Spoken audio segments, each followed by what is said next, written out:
Conseil des ministres, en sa séance du mercredi 19 mai 2016, est revenu sur la question d'incivisme, un phénomène qui perdure et à la peau dure.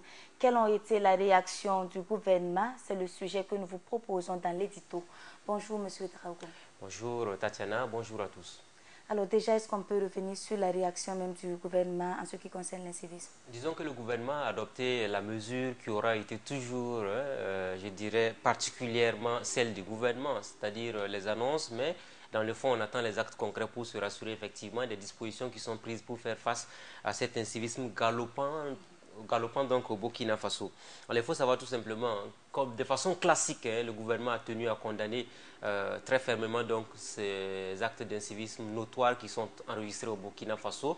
On se réfère notamment aux événements récents qui ont eu lieu au niveau de Gunguin, c'est dans la localité donc, de Kupela. Il y a également d'autres événements non moins importants qui se sont produits parce que vous savez que ces derniers temps, ces actes répétitifs qu'on a pu enregistrer au Burkina Faso sont révoltants. Révoltants à double titre parce que on ne peut pas comprendre, il n'y a pas d'explication qui tienne à cet endroit-là, le comportement d'un élève qui s'en prend au bien de son professeur, qui s'en prend physiquement à son enseignant. De par le passé, on n'a jamais connu ça au Burkina Faso. Ça frise un peu la manipulation, ça frise un peu, je dirais, donc, le comportement suscité. Maintenant, il faut effectivement établir toutes les responsabilités et sanctionner fermement comme il se doit, parce que le gouvernement a clairement dit, ça va au-delà du cas des élèves. Beaucoup se posent naturellement la question de savoir pourquoi on ne sanctionne pas les élèves, pourquoi ainsi de suite. Pour les élèves qui sont fautifs, il faut les sanctionner. Les examens scolaires ont déjà commencé. Et quand je dis commencer, vous savez que les épreuves sportives pour le brevet d'études du premier cycle, le BPC, ont déjà commencé. L'épreuve écrite, c'est pour le début du mois de juin. Après le BPC, vous aurez donc l'examen du baccalauréat. Vous avez également remarqué que, pardon, vous avez également remarqué qu'on a commencé à déposer les dossiers pour les concours de la fonction publique. L'un dans l'autre, bientôt les élèves donc seront en vacances. Ça veut dire qu'à partir certainement du mois de fin juin au plus tard début juillet, les élèves seront en vacances.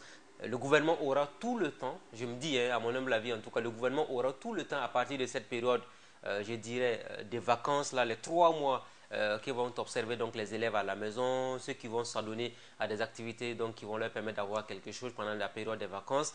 Le gouvernement va se donner le temps nécessaire d'examiner de façon très profonde la question de l'incivisme au niveau du monde éducatif pour qu'à partir de la rentrée 2016, on puisse désormais prendre toutes les dispositions nécessaires pour faire en sorte qu'on ne puisse plus avoir ces comportements fort regrettables qu'on enregistre aujourd'hui dans nos différents lycées et collèges. Parce que nous sommes pratiquement à la fin, parce que nous sommes à la fin de l'année scolaire. Mais juin, juillet, au plus tard, c'est fini.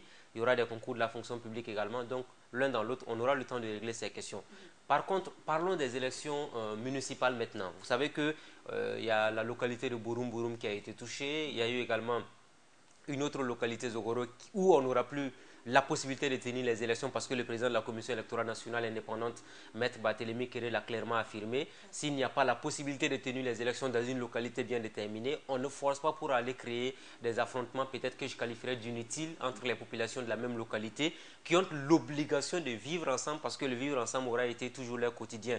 Maintenant, l'un dans l'autre, il faut qu'on condamne de façon ferme parce qu'on sait également que depuis le début des dépôts des listes de candidatures aux élections municipales dans certaines localités, de contestation en contestation, il y a eu des bagarres entre militants des partis opposés. Est-ce qu'à ce niveau, pas intéressant. ce ne sont pas les manœuvres même du pouvoir lui-même?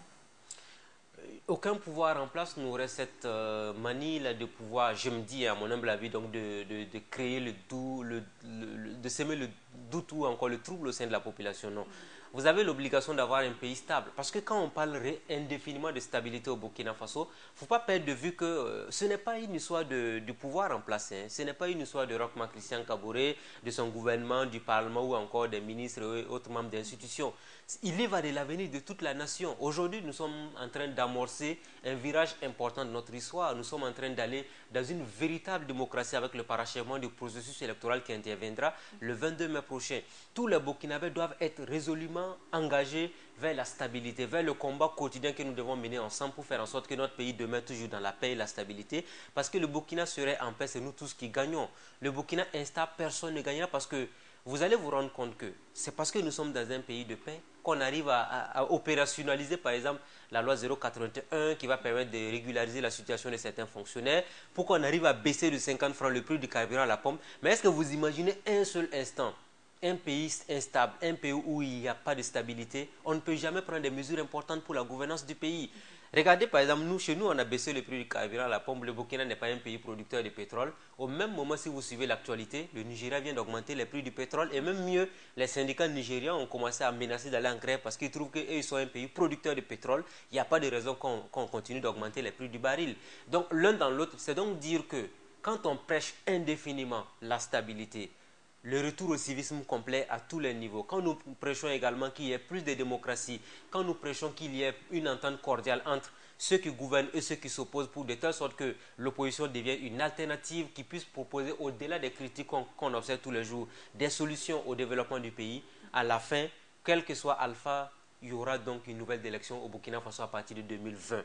Et en 2020, ceux qui ne seront pas d'accord avec le pouvoir en place pourront aller voter contre le pouvoir en place qui est actuellement là. Mais une fois qu'on accorde la confiance à un pouvoir, on doit laisser ce même pouvoir la gérer pour 5 ans. On entend pratiquement que des mesures seront prises, des mesures peut-être même qui se prennent, mais finalement, il n'y a pas d'action concrète pour accompagner ces mesures-là. Concrètement, selon vous, qu'est-ce qui peut être fait pour éradiquer ce phénomène qu'est l'incivisme qui prend toujours de l'ampleur? Le gouvernement a parlé dans le rendu du Conseil des ministres d'hier de la prise de mesures très fermes pour que cet incivisme s'arrête de façon définitive. Nous attendons de voir ce que cela va donner. Mais il y a quand même des prémices qui ont été annoncées parce que quand on vous parle de la mise en place d'un comité interministériel qui va statuer à tous les niveaux, c'est déjà un bon signe parce qu'il faut qu'on arrive à voir de façon globale comment on peut régler cette question de l'incivisme. Il ne s'agit pas forcément de dire tout simplement qu'il faut tout un ministre pour régler le problème. Dans notre proposition, je me rappelle que dans tous les débats qui avaient été initialement menés, j'avais souhaité, et je le réitère et je reste ferme et convaincu de ma position sur le sujet, il faudrait impérativement, peut-être à la longue, que le président du Faso, Roch-Marc Christian Kaboré, pense effectivement à mettre en place un ministère plein qui aura en charge les questions sécuritaires. Parce que quand vous prenez l'administration territoriale, la décentralisation et la sécurité intérieure, mine de rien, pour M. Simon Compaoré, ça fait 3 ministères pour lui seul. Et le monsieur il peut être partagé, donc conséquence, il y a des choses qui peuvent lui échapper. Il est humain, l'homme a ses limites, l'homme a ses qualités, on ne peut pas lui en vouloir à n'en pas finir, mais disons tout simplement que ce serait bien qu'on ait un ministère plein chargé des questions sécuritaires. C'est une proposition qu'on a toujours formulée, sur laquelle nous tenons à insister, parce que quand vous voyez un peu ce qui s'est passé au niveau de la ville de Djibo, l'attaque du commissariat et tout, l'un dans l'autre, on s'est dit que quand on a un ministère clé, ça ne va pas empêcher certainement le terrorisme de continuer à se manifester, mais quand même, on se dit avec beaucoup d'espoir que cela va nous permettre de régler beaucoup de soucis au niveau du pays. Alors, disons que le comité interministériel qui devrait statuer donc sur l'incivisme pourrait éventuellement mieux appréhender le problème, mieux faire des propositions, mieux discuter avec tous les acteurs qui seront impliqués dans le système afin qu'on puisse véritablement avoir des solutions. Et moi, je pense que pour ce qui est des lycées et collèges, à partir de la rentrée prochaine, ce sera le moment ou jamais de prendre les mesures importantes. Nous sommes à la fin de l'année.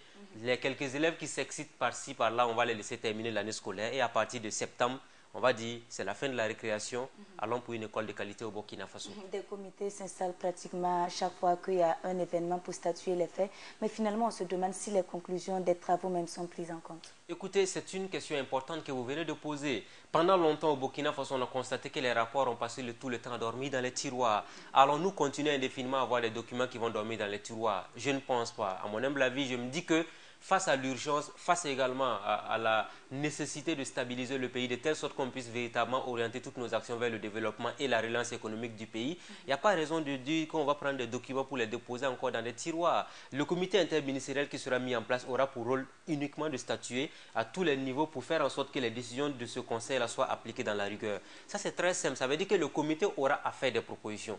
À charge maintenant pour le Premier ministre et le président du Faso de mettre à exécution les différentes propositions qui seront formulées pour qu'eux-mêmes puissent travailler de façon correcte, pour qu'ils puissent véritablement mettre en route, parce que n'oublions jamais un truc. Le président a été voté sur la base d'un programme quinquennal qui s'étale sur 5 ans.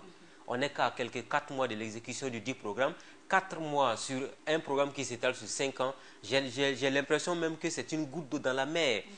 Il faut qu'on lui donne le temps de bien s'installer, de bien mettre à exécution ce programme, mais un programme ne saurait. J'ai toujours dit et répété également, ça ne vient pas de moi. Dans toutes les grandes démocraties au monde, on l'a répété également, Aucune nation ne s'est développée dans l'incivisme et dans l'indiscipline. Ce n'est pas possible. Il faut qu'on discipline les populations, il faut qu'on arrive à amener le civisme au sein des populations burkinabées et ensemble, on va travailler pour le développement du pays. Monsieur Drago, l'incivisme, c'est quoi finalement? L'incivisme, ce sont des actes, je dirais, contraires au bon comportement dans la société, tout simplement. Et l'incivisme, c'est vrai que nous nous caricaturons ou encore nous passons le temps à parler des élèves parce que nous disons que l'école, c'est le cadre de l'apprentissage par excellence, c'est le lieu où on apprend à être un homme responsable dans la société de demain. Voilà pourquoi on condamne fermement. C'est également la même chose que celui qui refuse de payer ses impôts et ses taxes. L'incivisme, c'est celui aussi qui va en retard dans son service. L'incivisme aussi, c'est celui qui ne respecte pas les heures de service et tout ça. En somme, l'incivisme, c'est tout ce qui nuit au bon déroulement des activités sociales dans une société. Merci à vous, M. Ouedraogo. Amis téléspectateurs, c'est tout pour l'édito de ce jour. Édito que vous pourrez retrouver sur notre page Facebook burkinainfo.tv.